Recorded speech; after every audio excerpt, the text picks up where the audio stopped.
तो वड्डी खबर शामिल करते पे नाज़रीन दस चलिए बांग्लादेश ने पाकिस्तान ਨੂੰ तीसरे वनडे ਦੇ ਵਿੱਚ ਹਰਾकर ਸੀਰੀਜ਼ ਆਪਣੇ ਨਾਂ ਕਰ ਦਿੱਤੀ ਜੀ। ਬਿਲਕੁਲ ਪਾਕਿਸਤਾਨ ਬੰਗਲਾਦੇਸ਼ ਸੀਰੀਜ਼ ਦਾ ਜਿਹੜਾ ਅਹਿਮ ਸੀਰੀਜ਼ ਜਾਰੀ ਸੀ, ਬੰਗਲਾਦੇਸ਼ ਨੇ ਪਾਕਿਸਤਾਨ ਨੂੰ ਜਿੱਤ ਲਈ 291 ਰਨ ਦਾ ਹਦਫ ਦਿੱਤਾ ਸੀ। ਪਾਕਿਸਤਾਨੀ ਟੀਮ 289 ਰਨ ਉੱਤੇ ਜਿਹੜਾ ਉਹ ਢੇਰ ਹੋ ਗਈ। ਤੁਹਾਨੂੰ ਦੱਸਦੇ ਚਲਿਏ ਵੱਡਾ ਤੇ ਅਹਿਮ ਮੈਚ ਸੀ। ਬੰਗਲਾਦੇਸ਼ ਨੇ ਪਾਕਿਸਤਾਨ ਨੂੰ तीसरे वनडे ਦੇ ਵਿੱਚ ਹਰਾ ਕੇ सीरीज जीत लेती है।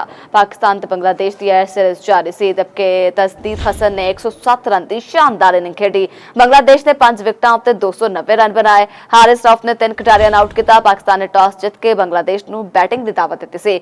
टीम दे विच 3 तब्दीलियां गाजी गौरी ते साद मसूद दा डेब्यू, वसीम जूनियर की जगह इब्रार अहमद शामिल किए गए सन। बिल्कुल अहम तो वड्डी खबर तुहानूं दसदे चलिए कि बांग्लादेश ने पाकिस्तान नूं तीसरे वनडे दे विच हरा के सीरीज अपने ना कर लीती है जी। बिल्कुल बांग्लादेश ने जिहड़ा जित लई पाकिस्तान नूं जिहड़ा 291 रन का जिहड़ा हदफ दिता सी।